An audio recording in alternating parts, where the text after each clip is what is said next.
Bonjour à tous, je suis Gabrielle de Le Chien Autrement, éducatrice et comportementaliste canin. Aujourd'hui, on va parler donc des chiens qui vont voler des affaires, se pavaner devant vous, puis partir en courant dès que vous essayez de les attraper pour récupérer votre bien précieux qu'il a volé entre ses dents. Il faut savoir que pour résoudre un problème, il faut en comprendre la racine. Donc, c'est-à-dire si je ne sais pas pourquoi mon chien vole mes chaussons, je vais avoir du mal en fait à contourner ce problème et trouver une solution convenable qui sera adaptée à l'animal. Donc on va se poser la question là maintenant pourquoi votre chien se met à voler des affaires, pourquoi est-ce qu'il prend les jouets, pourquoi est-ce qu'il se pavane devant vous. Donc pour ça on a 4 possibilités. On va observer déjà notre chien et essayer de voir pourquoi est-ce qu'il le fait, dans quelles conditions, qu'est-ce que ça lui apporte pour résoudre un petit peu le problème par la suite, pour le comprendre et donc résoudre le problème. La première chose à savoir, c'est qu'un chien qui vole des affaires, la plupart du temps, il le fait pour avoir de l'attention. Donc qui dit demande d'attention, dit également un potentiel ennui.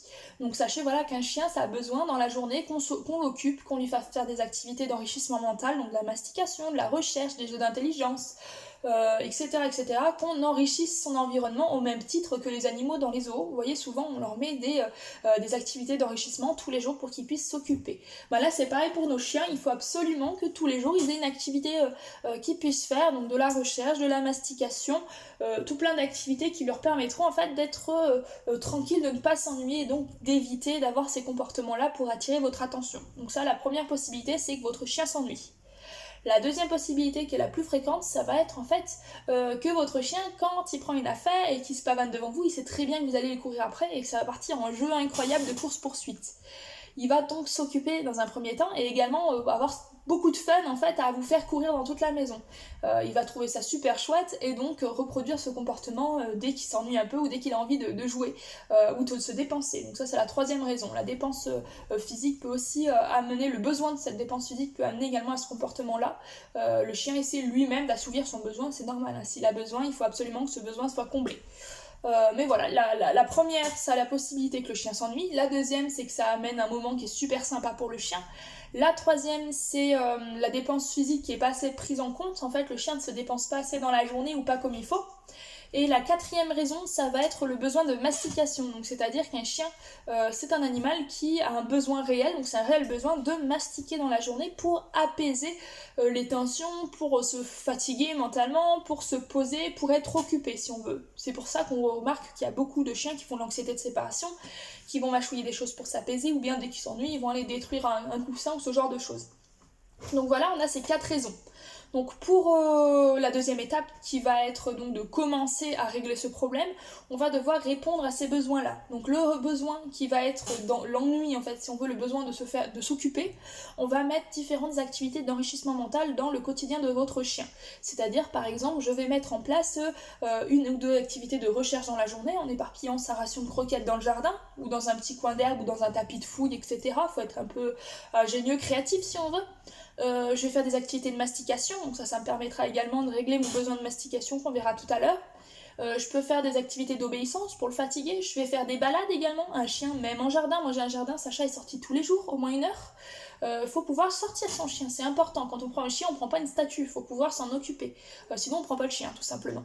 Donc voilà, sortir votre chien, l'occuper, rencontrer des congénères s'il n'est pas réactif aux congénères. Vraiment enrichissez son milieu, soyez créatif, amenez-le en fait à s'occuper. C'est chouette pour lui, c'est chouette pour vous, ça vous crée une relation avec votre chien est bien dans ses pattes. On a beaucoup de problèmes de comportement qui sont basés par le fait que ces besoins-là d'occupation mentale ne sont pas assouvis. Donc pensez que c'est vraiment quelque chose de nécessaire, c'est vraiment quelque chose de très important pour votre chien. Voilà donc pour l'ennui et l'occupation qu'on va mettre en place. Ensuite, pour tout ce qui est les besoins de mastication, donc on va pouvoir utiliser tous les jours des jouets de mastication qui vont être par exemple le Kong, sabot de veau, corne de buffle, bois de serre, etc., etc., nerf de bœuf, masque de bœuf. Il y a plein de choses à ronger, à mastiquer. Là, après, c'est à vous d'être créatif et de varier les choses. Si jamais vous trouvez pas d'idée, vous avez le groupe Facebook Enrichissement mental du chien de compagnie qui est fait par une amie et qui est vraiment très sérieux. En fait, c'est super, on peut échanger des choses.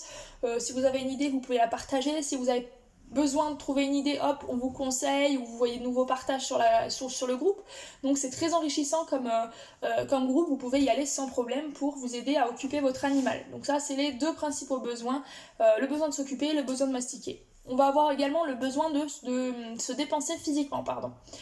Donc ça, il faut faire attention par quelle façon dans quel moyen on va utiliser pour fatiguer notre chien. C'est-à-dire que si moi je vais faire des jeux de lancer, au lieu de fatiguer mon chien, je vais l'exciter encore plus parce qu'il y a toute l'adrénaline de quand je lance la balle qui va être mis en avant et je vais avoir un chien qui va finir en fait. On va le voir sur le moment il est KO, mais le lendemain il sera encore plus excité. Le surlendemain on va avoir un chien qui va être toqué à la balle. Donc choisissez des activités physiques qui sont à la fois fatigantes physiquement, mais également à la fois calmes, on va dire, où il y a une période où on va s'apaiser. Si jamais votre chien, par exemple, vous voulez jouer à tirer à la corde et que votre chien commence à tirer comme un fou, se mettre dans tous ses états, vous lâchez la corde, vous arrêtez de jouer, basta, on arrête de jouer quand tu te mets dans un état pareil.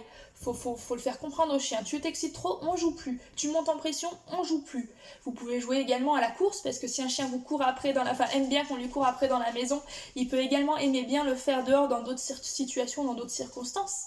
Donc ça peut être également très intéressant de faire courir son chien dehors en faisant des jeux de course-poursuite l'un et l'autre dehors. Moi je le fais souvent avec Sacha quand on va dans les champs, il adore ça, hein. Il adore ça, Sacha, qu'on fasse des jeux de poursuite. D'ailleurs là il a envie de sortir, il va falloir bientôt que j'y aille après. Bon, ça se voit, il fait des petits allers-retours. T'as envie de sortir, Coco? Hein? Ouais. Viens voir, viens dire bonjour un peu. Ah, on le voit pas souvent. Là là là, voilà, il est là. Il est sage aujourd'hui, ça va, il est gentil. Du coup voilà, les activités physiques c'est important de les faire comme il faut. Ensuite on va avoir également la possibilité, des fois le chien il va vous demander de l'attention en fait. Quand il va jouer comme ça, quand il va vous faire courir, on va voir une petite astuce tout à l'heure. Mais il faut également savoir que souvent c'est une demande d'attention. Donc peut-être que vous passez pas assez de temps à prendre soin de votre chien. Donc ça peut être intéressant comme là de faire un moment câlin, de faire un moment massage, de faire un moment où on va partager des choses ensemble, d'aller se balader, de travailler des petites choses ensemble. Enfin de créer une relation, de la consolider si c'est déjà créé. Et puis vous allez voir votre chien déjà, il sera beaucoup plus à l'écoute parce que vous ne deviendrez plus un tortionnaire ou un maître entre guillemets et lui l'esclave, mais plutôt un binôme quoi, vraiment un guide et lui il vous suivra quoi. Donc il faut vraiment créer une relation avec son chien, c'est important pour toute chose. Donc je vous conseille de passer du temps avec lui, ça lui évitera également de devoir demander tout le temps de l'attention dès qu'il sait pas quoi faire. Voilà du coup pour ces petits conseils au niveau des besoins fondamentaux du chien et des choses qu'il faut mettre en place pour qu'il se sente bien. Maintenant on va passer donc aux petites astuces dont je vous parlais tout à l'heure. Donc la première est de comprendre que lorsque votre chien vous fait courir, il veut votre attention en fait. Il n'a pas décidé oh je vais me faire engueuler aujourd'hui donc je vais prendre le chausson, je vais partir en courant. Non, c'est je vais avoir beaucoup de fun en prenant le chausson parce qu'elle va me courir après. Je vais avoir de l'attention parce que quand je prends mon chausson, tu files s'il te plaît.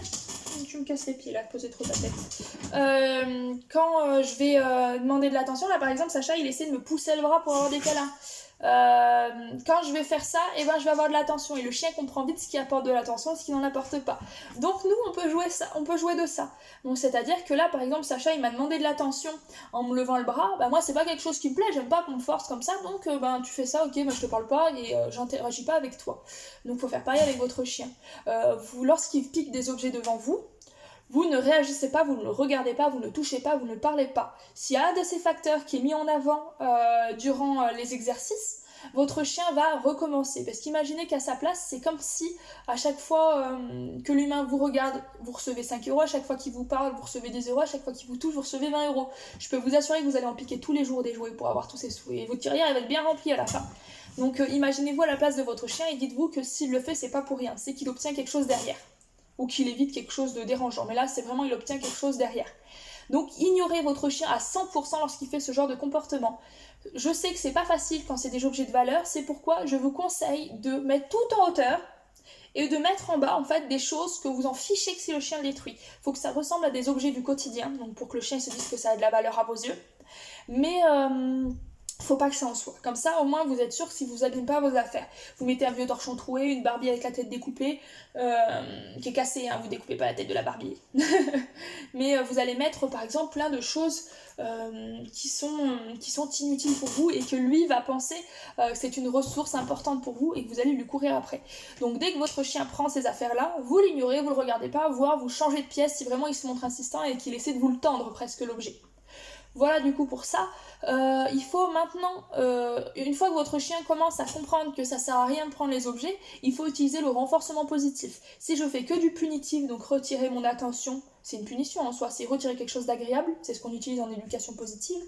Il faut également une récompense pour que le bon comportement, donc la vraie demande d'attention qui est correcte, soit mise en place. Et comment faire? Et bien tout simplement lorsque votre chien vous demande de l'attention poliment, ou bien que ça fait un petit laps de temps qu'il est sage dans son coin, et bien c'est à ce moment-là que vous décidez de lui donner de l'attention, que vous allez jouer avec lui, que vous allez interagir avec lui, pour qu'il comprenne qu'en fait c'est que en étant calme, c'est que en demandant gentiment, que l'on obtient ce que l'on souhaite. Voilà du coup pour les petits conseils que je vous donne aujourd'hui pour ce problème. J'espère en tout cas que ça a été assez complet, que vous avez compris correctement là où je veux en venir sur les différents exercices et choses que je vous mets en avant. Si jamais cette vidéo vous plaît, je vous laisse la liker, la partager, ça me soutient, ça m'aide à faire progresser la chaîne. Et puis voilà, si vous avez des questions, des choses, des petites astuces que vous avez à côté, ou bien des choses que vous avez remarquées que vous aimeriez mettre en avant, vous avez les commentaires, n'hésitez surtout pas. Et bien en tout cas, moi pour aujourd'hui, je vous dis à très bientôt. Je vais devoir y aller promener petit Sacha et puis j'ai encore plusieurs chiens à faire cet après-midi en éducation, donc faut que j'y aille après. J'ai du chemin à faire.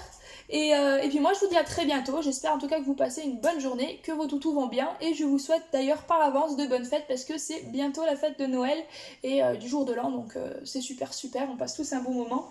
Sacha aura une bonne friandise pour que le Papa Noël lui apportera. Faut pas lui dire que c'est moi. Voilà, en tout cas, je vous dis à bientôt et je vous souhaite de bonnes fêtes. Bye bye!